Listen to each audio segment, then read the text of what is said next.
Good morning po. Salamat sa Panginoon. Tayo po ay darako sa pag-aaral ng salita ng Diyos ngayong umagang ito. Pwede po ba kayong mag-comment kung okay lang po yung aking sound? Purihin ang Panginoon.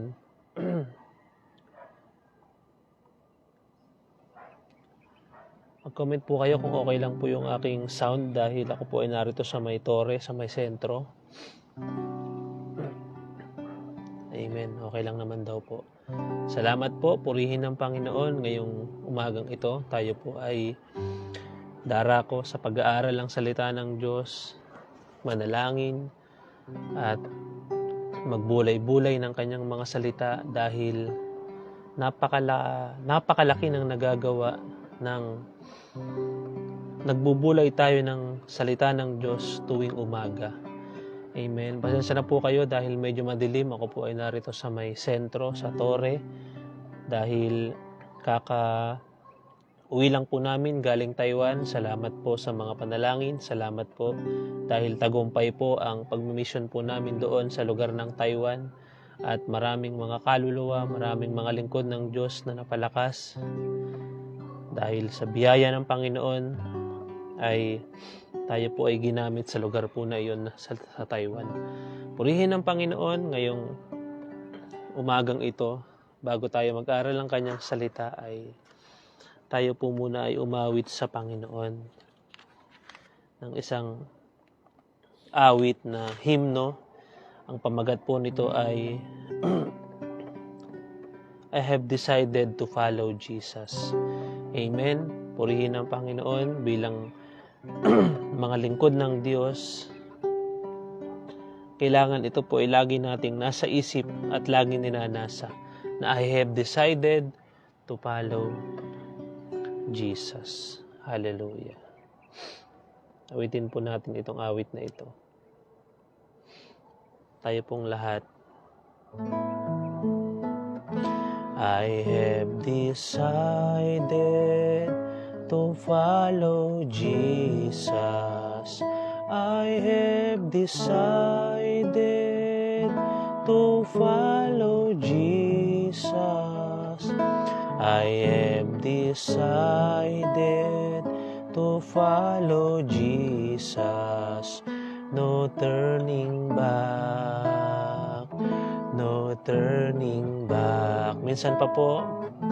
I have decided to follow Jesus. I have decided to follow Jesus.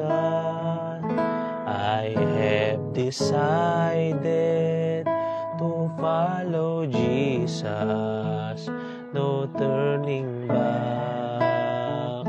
No turning back. The world behind me, the world behind me, the cross before me, the world behind me, the cross before me, the world behind me, the cross before me, no turning back.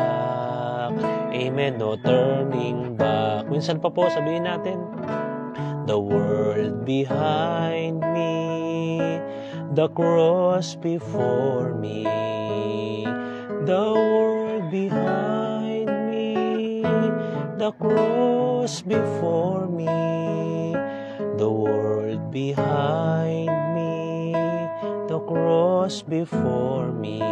Ano po? No turning back. No turning back.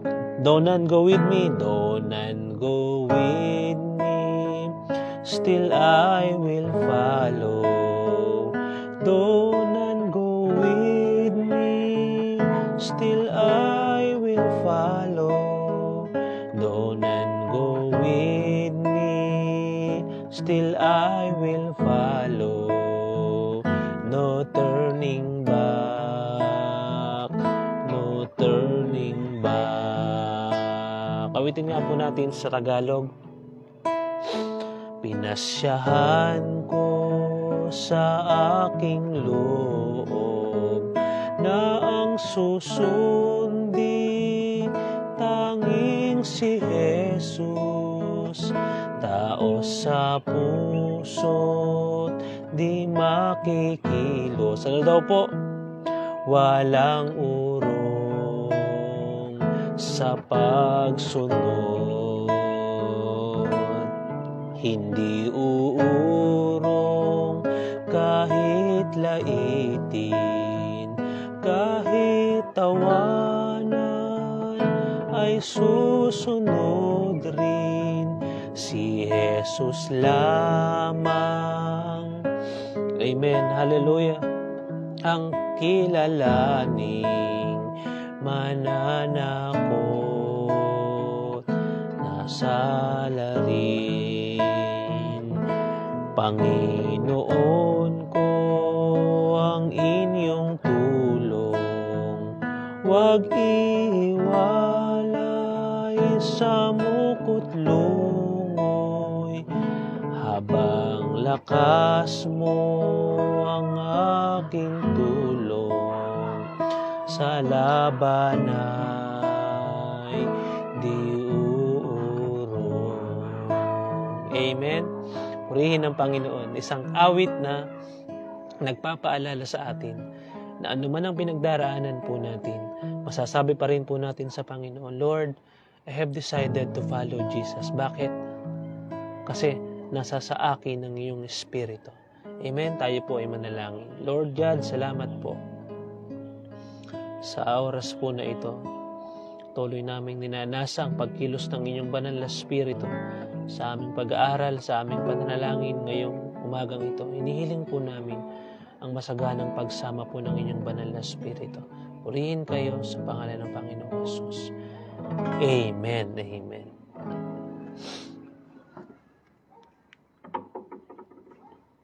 Purihin ng Panginoon. Ang pag-aaralan po natin ay nasa John chapter 15 verse 17.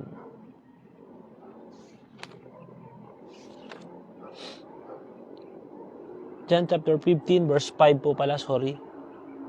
John chapter 15 verse 5 hanggang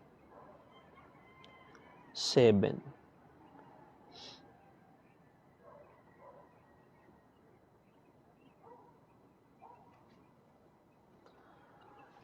Basahin po natin sa John chapter 15 verse 5 hanggang 7. Ako ang puno ng ubas at kayo ang aking mga sanga. Ang taong nananatili sa akin at ako rin sa kanya ay namumunga ng marami, sapagkat wala kayong magagawa kung hiwalay kayo sa akin. Ang hindi nananatili sa akin ay tulad ng mga sangang itinatapon at natutuyo, at pagkatapos ay itinatapon at inihahagi sa apoy para sunugin. Verse 7. Kung mananatili kayo sa akin at ang mga salita ko'y mananatili sa inyo, ipagkakaloob ko ang anumang hilingin ninyo. Amen. Purihin ng Panginoon. Ang title po natin ay connection, no? Ang salitang connection ay ang kahulugan po nito ay sa isang parang sa kuryente, no? Ang isang electric fan or isang gamit, kapag hindi mo siya ikokonektado sa or isasaksak sa pinaka-outlet ng kuryente ay hindi po siya gagana, no? May sinasabi po dito ang Panginoon na manatili. Kung kayo'y mananatili, no? At ang mga salita ko'y sa inyo. Yung word na manatili. Kapag ang connection po natin sa Panginoon ay laging nananatili, no? Yung connection natin sa Panginoon ay talagang, kumbaga sa signal ng cellphone ay malakas, no? Makakapanatili po yung ating connection sa Panginoon. At ang connection, ang ibig sabihin ng connection ay isa siyang katulad ng cellphone, No, kapag walang internet or walang load ang cellphone mo, hindi ka makakapag Facebook o katulad nito, no? May mga connection po kayo sa Wi-Fi or sa load kaya kayo nakakapanood ng Facebook Live natin tuwing umaga. At pag ito ay nawala, no, madi-disconnect yung ating internet, no? Ay mapuputol yung ating internet kapag nawala yung connection po natin, no, sa Wi-Fi. At sa kuryente, no? Kapag dumating na yung due date ng ating sa kuryente, no? May warning na. Madalas sa Pilipinas po 'yan yung putulan. No, kapag malapit na yung bayaran or hindi ka nakakabayad ng kuryente. At pag nagpadala na 'yan ng warning, no? Mangangamba ka na. No, ito na yung warning letter na kailangan magbayad ako ng ganitong panahon para hindi ako maputulan ng koneksyon sa kuryente. Mga kapatid, ang koneksyon natin sa Panginoon, katulad dyan, no? Sa verse 4, taas po tayo, ang sabi dyan, manatili kayo sa akin at ako'y mananatili sa inyo. Hindi makakapamunga ang isang sanga malibang nakakabit ito sa puno. Ganoon din naman, hindi kayo makakapamunga kung hindi kayo mananatili sa akin. No, yung salitang manatili, no? Kapag ang sabi diyan ay hindi nakakabit sa sanga, no? Ay hindi ito makakapamunga. Yung isang electric fan, katulad yung nga po kanina yung ilustrasyon ko po doon sa isang electric fan, hindi yan gagana kahit maganda yung bilhin mong electric fan. Kapag hindi mo yan sinasaksak doon sa pinagkukuhanan ng kuryente o outlet, hindi po yan gagana. At ang sabi dyan ng Panginoon, no, laging binabanggit dyan ng Panginoong mismo, no, manatili kayo sa akin at ako'y mananatili sa inyo. Bakit? Kasi ang sabi dyan sa verse 5, no, ako ang puno ng ubas at kayo ang aking mga sanga. Ang taong mananatili sa akin ay ko rin sa kanya ay mamumunga ng marami. At ito pa, sapagkat wala kayong magagawa kung hiwalay kayo sa akin. No? Bakit sinasabi ng Panginoon na lagi niyang pinapaulit-ulit, manatili kayo, manatili kayo? Bakit po? Kasi dito, ang sabi ng Panginoong Yesus ay wala kayong magagawa kung hiwalay kayo sa akin. Amen? Ang isang cellphone, no? Kahit maganda yan o pinakamahal na cellphone, kapag wala kang koneksyon sa Wi-Fi or wala kang load, no, hindi mo yan magagamit ng maayos. Hindi ka makakatawag sa iyong mahal sa buhay, sa malalayo. So, napakahalaga ng koneksyon. Bakit? Kasi kahit nasa ibang bansa ka, nakakatawag ka kaagad sa Pilipinas. Amen? At dito, laging sinasabi ng Panginoon, manatili kayo sa akin. Ito po ay isang example sa isang puno ng ubas. No, alam na po natin yan at hindi na po natin sa isa-isahin. Pero yung word na connection, ito po yung ating pag-aaralan ngayon. Na kapag yung connection mo sa Panginoon ay mahina na, no, maraming itong magiging sanhi kapag mahina na yung connection mo sa Panginoon or malapit nang ma-disconnect yung connection mo sa Panginoon. Marami nang mangyayari sa iyo. Either manghina ka na, no? Either hindi ka na nakapagbabasa ng Biblia or hindi ka na nakakapag-pray, hindi ka na nakakadalo ng mga gawain. Bakit? Kasi yung connection mo sa Panginoon is mahina na. Tayo nga po, di po ba, kapag mati-disconnect na yung kuryente natin, nangangamba na po tayo. Yung pa kayang maramdaman mo na parang ang hina na ng connection mo sa Panginoon. Kaya ang sabi diyan, manatili kayo sa akin. Bakit? Sabi diyan, apart from Jesus, no? Dahil sa Panginoon talaga, kaya tayo nakakapagpatuloy. At paghiwalay tayo sa Panginoon, mga kapatid, ang sabi diyan, wala tayong magagawa. wala tayong magagawa. Kaya pansinin po natin yung salitang connection. Ang connection po natin sa Panginoon ay ito po yung nagpapalakas sa ating pananampalataya. No? Kapag lagi kang connection sa Panginoon, connected, stay connected to God. No? Kapag lagi kang nakakoneksyon sa Panginoon, yung pananampalataya mo ay lalakas. Bakit? Kasi meron tayong pag-aaralan na sa Biblia na nangyari. No?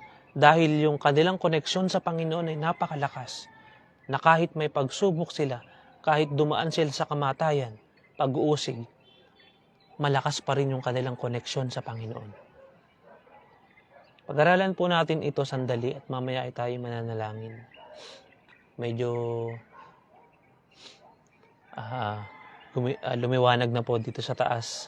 Nasa torre po kasi ako dito sa sentro. Medyo lumiwanag na po. Pag-aralan po natin ito. Yung tatlong magkakaibigan. Alam na po natin ito. Pero hayaan natin na ngayong umagang ito, ma-remind sa atin ano yung nagagawa ng malakas na koneksyon sa Panginoon. Na parang sa isang internet. No? Kapag malakas ang iyong internet, marami kang pwedeng magawa. Makakapanood ka ng Facebook Live ng malinaw. Makakatawag ka, makakapag-video call ka sa mga nasa Pilipinas mong mga pamilya. Amen? At dito, dahil sa sobrang lakas ng connection nila sa Panginoon, hindi sila nasindak na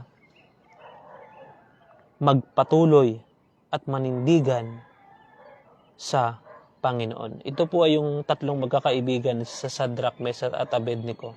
Makapagbukas po kayo sa akin sa Daniel chapter 3 verse 17. No, ito yung nagagawa ng malakas yung connection natin sa Panginoon. Itong tatlong magkakaibigang ito ay nagkaroon ng matinding problema. Nagkaroon sila ng hindi pangkaraniwang pag-uusig. Na ang sabi diyan sa Daniel chapter 3 verse 17 hanggang 18 ay ganito po. Pero kung hindi man niya kami iligtas, gusto naming malaman mo na hindi pa rin kami maglilingkod sa iyo, mga Diyos, o sasamba sa rebultong ginto na ipinatayo ninyo. Dahil sa sagot nila iyon, lalo pang nagalit ang hari sa kanila at kitang-kita ito sa kanyang mukha. Kaya iniutos niya painitin pa ang hurno ng 7 ulit. Ang pagkakataon o sitwasyon po na ito ay yung tatlong si Shadrach, Meshach, Abednego ay nagkaroon ng mataas na katungkulan ng mga panahong pong ito. At merong nainggit sa kanya na mga Hudyo. No? Merong nainggit sa kanilang mga Hudyo at lumapit ito sa mahal na hari. Ito po ay makikita po natin sa verse 10. Ang sabi diyan, hindi ba't nag-utos po kayo na ang sino mang makarinig ng tunog ng mga instrumento ay dapat lumuhod o sumamba sa gintong rebulto? 11. At hindi sasamba ay itatapon sa naglalagablab na horno. Ngunit may mga ilang Hudyo na hindi sumunod sa inyo. Sila po ay sina Shadrach, Meshach at Abednego. Sila ang mga taong pinamahala ninyo sa lalawigan ng Babylonia. Itong tatlong ito na magkakaibigan, si Shadrach, Meshach at Abednego ay pinamahalaan na maging mamuno o mamahala sa lugar po ng Babylonia. At merong nainggit sa kanila na mga Hudyo. At dahil sa inggit nila ay isinumbong nila yung tatlo na di po ba na ang sino mang hindi lumuhod o sumamba sa pinagawa ninyong rebulto na Diyos-Diyosan na ginto ay itatapon sa horno. At sinumbong ito, mga lingkod ng Diyos, yung tatlo, isinumbong ng mga Hudyong nainggit sa kanila. At nung lalaman ito nung hari, nagalit. Sa madaling salita, nagalit siya. At sa madaling salita, ay kinausap ng hari itong tatlo. Kaya ang sabi diyan, nang dumating sila, tinanong sila ng hari, totoo bang hindi ninyo iginalang ang aking mga Diyos at hindi kayo sumamba sa mga rebultong ipinatayo ko? Iyon yung tanong po nung hari. At ito yung sagot ng mga lingkod ng Diyos na malakas yung connection nila sa Panginoon. Ito po yung sagot. Pakinggan po nating mabuti. Ngayon, inuutusan ko kayong sumamba sa mga rebulto kapag narinig ninyo ang tunog ng mga instrumento. Dahil kung hindi, ipapatapon ko kayo sa naglalagablab na horno. Tingnan natin kung may Diyos na makapagliligtas sa inyo. Biruin mo, inusig pa sila. Tingnan natin, sige, kung may Diyos nga na makapagliligtas sa inyo. At ang sagot nung tatlong magkakaibigan na malakas yung koneksyon nila sa Panginoon ito. Sumagot silang tatlo. Mahal na hari, wala po kaming masasabi tungkol diyan.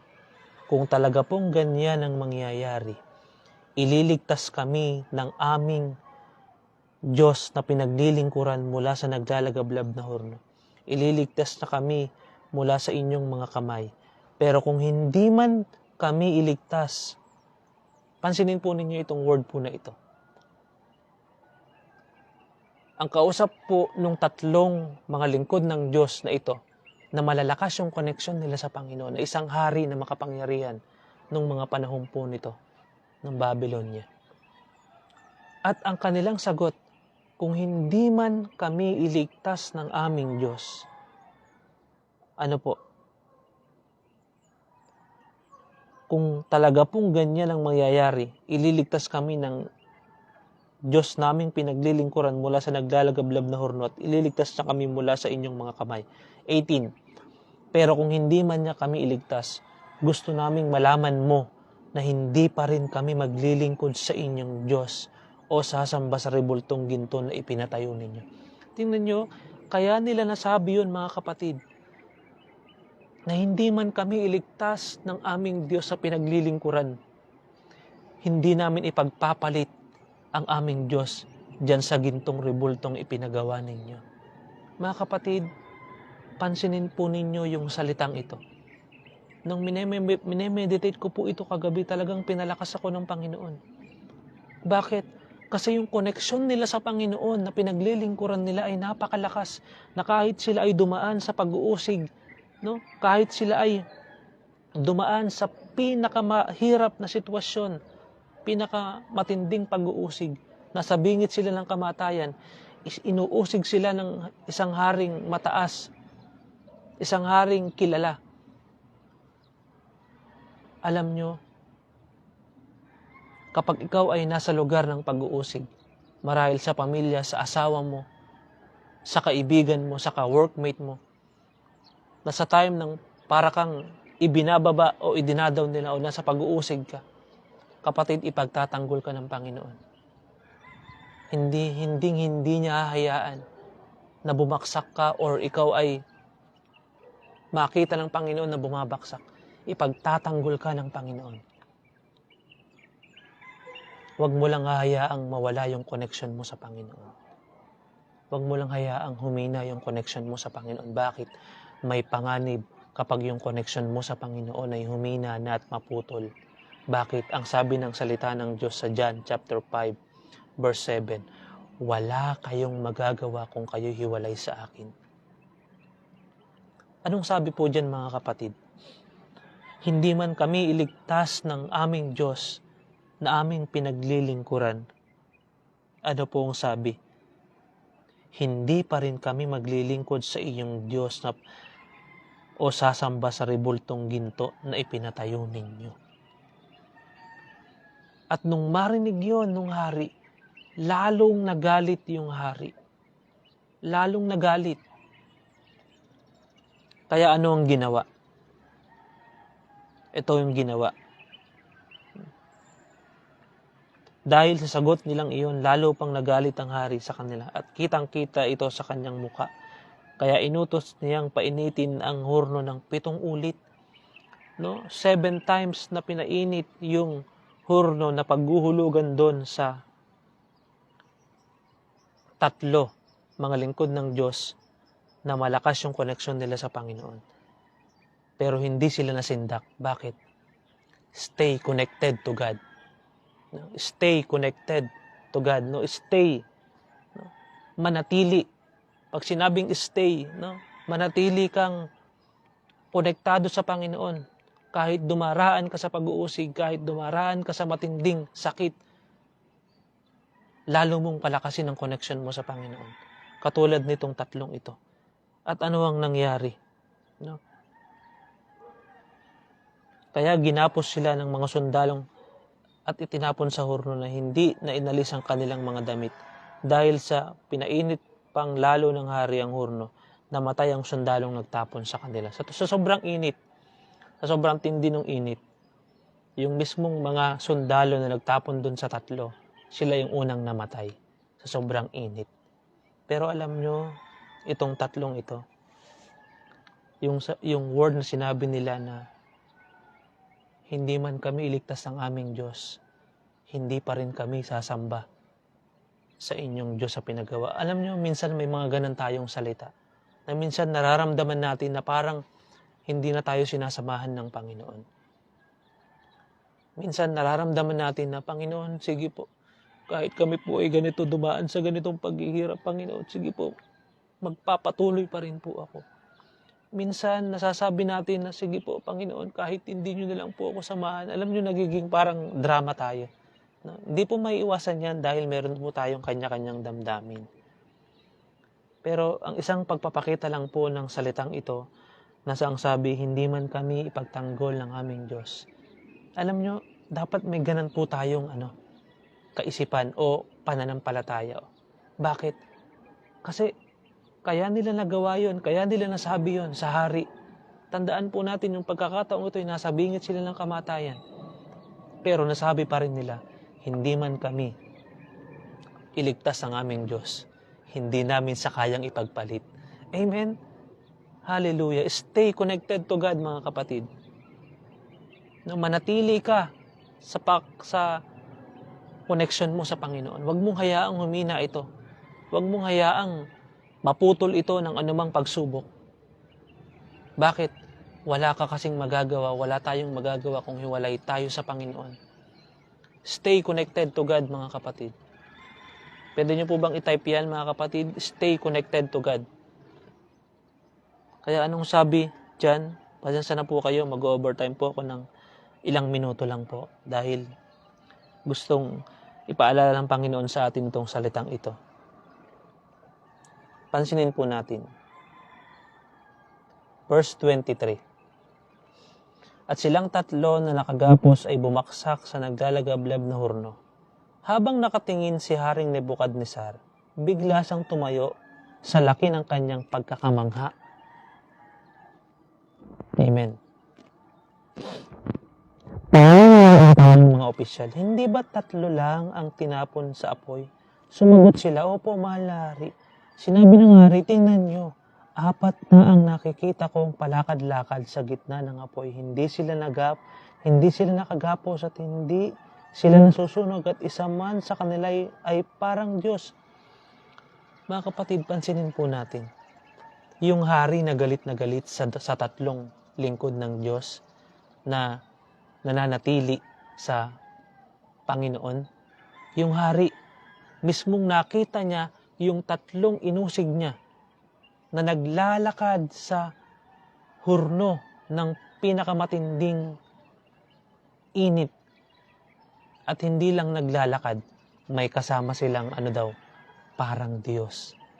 Mismong yung hari na nag-uusig doon sa tatlong lingkod ng Diyos, sa yung nakakita na sinamahan sila ng kanilang Diyos na pinaglilingkuran.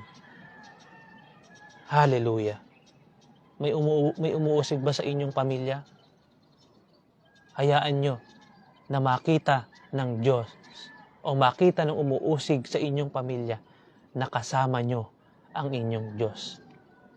Kaya di po papansinin po natin, ay itong pamilyang ito kahit may pagsubok, nakakangiti. Ay itong lingkod ng Diyos na ito kahit may pagsubok, kahit may sakit, nakakangiti at nakakapagpuri pa rin sa Panginoon. Bakit? Kasi kasama natin ng Diyos. Katulad ng tatlong ito, nakita ng hari na umuusig sa kanila, na lumalakad sila sa apoy, at sinamahan sila ng Diyos na kanilang pinaglilingkuran. Mga kapatid, no? Meron ka bang pagsubok? Meron ka bang problema? Meron ka bang pinagdaraanan? Meron bang umuusig sa'yo na parang pakaramdam mo ay hindi ka ipinagtatanggol ng Diyos? Kapatid, makikita ng mga umuusig sa'yo na sinasamahan ka ng Panginoon. Mismong yung umuusig sa inyong pamilya, makikita nila na ito ngang pamilyang inuusig kong ito ay sinasamahan nga ng Diyos. Bakit? Kasi nananatili yung connection ng Diyos. Nananatili yung connection natin sa Diyos. No? Stay connected to God. Huwag mong hayaang patayin ng pagsubok yung connection mo sa Panginoon. Huwag mong hayaang masira ng anumang pagsubok yung connection mo sa Panginoon. Kaya anong sabi dyan? Sa madalit salita, ikikwento ko na lamang po. No. Umahon sila sa hurno nang wala man lang kasugat-sugat. Wala man lang kapaso-paso ng damit. At ano yung nangyari? Namangha yung hari. Namangha yung hari. Kaya nagpagawa siya ng batas na ang sino mang uusig sa Diyos sa pinaglilingkurang nung tatlong ito ay papatayin. Kaya mga kapatid, ang sabi dyan sa John chapter 15, verse 7 hanggang 8, wala tayong magagawa kung hiwalay tayo sa Panginoon. Napakamapanganib, no? Na kapag ang connection natin sa Panginoon ay naputol. Bakit? Kasi maraming mangyayari. Maraming mangyayari sa buhay mo na kapag ang connection mo sa Panginoon ay naputol. Amen. Kaya maraming mga Kristiyano ngayon na bumabaksak. Bakit? Kasi hindi sila konektado sa Panginoon. Marami ngayon nakakonektado na lang sa simbahan. Nakakonektado na lang sa pastor. Hindi na sila konektado talaga sa Panginoon, kundi doon na lang sa ministry nila sila konektado. Kaya maraming bumabaksak. Kaya maraming nanghihina.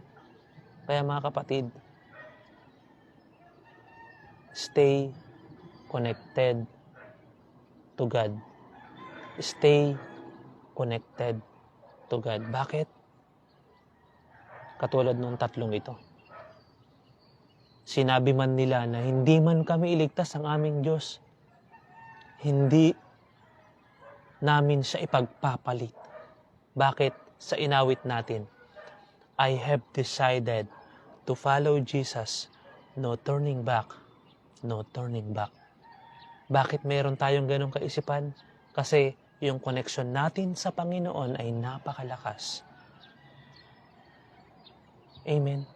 Kahit nasa bingit ka na ng kamatayan, nasa bingit ka ng pagsubok, masasabi mo pa rin, Lord, I have decided to follow you. No turning back. No turning back. Why?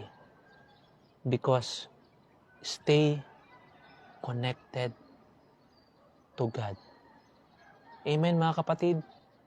Purihin ang Panginoon. Hallelujah. Hallelujah. Pwede nga po ba nating i-comment uli para makita ng ating mga kapatid at ma-encourage sila? I-comment po natin, sige po mga kapatid, stay connected to God. Anumang pagsubok, anumang problema, Lord, stay connected to God. I choose to mananatili ako, pipiliin kong manatili sa inyo. Pipiliin kong manatili sa inyo na kahit may pagsubok ako, pipiliin ko pa rin manatili sa inyo, Panginoon. Amen. Amen. Huwag kang susuko, kapatid. Kung pinanghihinaan ka ng pananampalataya, huwag kang sumuko. Kung piling mo'y babaksak ka na dahil sa mga kahinaan at pagsubok, problema mo, huwag mong hayaan na patayin ng kahinaan mo yung connection mo sa Panginoon. Magpakainit ka. Labanan mo. Magpatuloy ka. Huwag kang susuko. mga pastor, mga manggagawa, mga misyonary, huwag kang susuko. Huwag kang susuko. Manatili ka sa Panginoon. Stay connected to God. Stay connected to God. Oh, hallelujah. Hallelujah. Hallelujah. Glorify your name, O God. Glorify your name. Mga kapatid, stay connected to God. Stay connected to God. Manatili kang konektado sa pinaglilingkuran mong Diyos dahil ipagtatanggol ka niya. Ipagtatanggol ka niya. Ipagtatanggol ka ng hari natin. O Holy Spirit. Holy Spirit. Kausapin niyo nga po yung mga nangihinang pastor, yung mga nangihinang manggagawa, yung mga nangihinang missionary, yung mga nanghihina ninyong mga lingkod. Holy Spirit, Lord, touch, Panginoon. Hipuin niyo po ang kanilang puso. Palakasin niyo yung kanilang connection sa inyo. Oh, hallelujah. Oh, hallelujah. Glorify your name, O God. Glorify your name, O Jesus. I-type mo natin. Sige nga po, i-type po natin dyan. I have decided to follow Jesus. No turning back. No turning back. At kapag ito'y mabasa niyo muli, ma-remind sa inyo, sinabi ko pala ito sa Panginoon. I have decided to follow Jesus. No turning back. No turning back. Tayo po ay manalangin na manaming Diyos sa makapangyarihan sa lahat. Pinupuri po namin kayo at pinapasalamatan. Dahil in-remind sa aming mga puso, in-remind ngayong umagang ito ng inyong mga salita, na kahit may pagsubok po kami, may pinagdaraanan po kami, manatili kaming konektado sa inyo. Dahil wala kaming magagawa kung hiwalay po kami sa inyo. Panginoon, Holy Spirit, ngayong umagang ito, katagpuin niyo po yung mga lingkod po ninyo na dumaraan sa panghihina, dumaraan sa problema, dumaraan sa pagsubok, dumaraan sa pag-uusig, Lord. Hipuin niyo po sila. Katagpuin niyo po yung mga lingkod niyo na ito. Nagpapasalamat po kami, Panginoon, dahil hindi man minsan namin maramdaman na o hindi namin ipagtanggol ang aming sarili. Dumating man sa point na hindi na namin kayang ipagtanggol yung aming sarili. Pero salamat po sa inyo, Panginoon.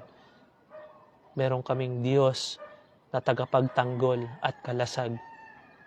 Sa tuwing kami bumabaksak, kami nahihirapan na, meron kaming Diyos na tagapagtanggol at aming kalasag. Salamat po sa inyo. Oh, hallelujah.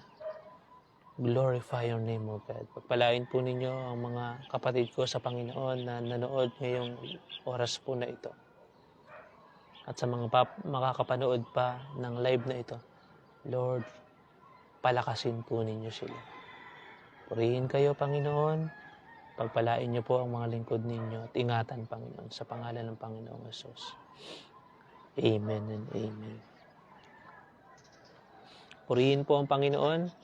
Salamat po sa Diyos at ngayong umaga pong ito ay nagpapasalamat po kami sa mga nanalangin at kung may nanonood po na mga kapatid po natin sa Taiwan, nagpapasalamat po kami sa inyo na sa pagtulong po sa amin, sa mga panalangin. Salamat po sa mga nanalangin at tagumpay po ang mission po sa Taiwan at lagi nating isama yung mga lingkod ng Diyos sa lugar po na iyon at patuloy na sila ipalakasin ng Panginoon. Amen. Pagpalain po kayo ng Panginoon.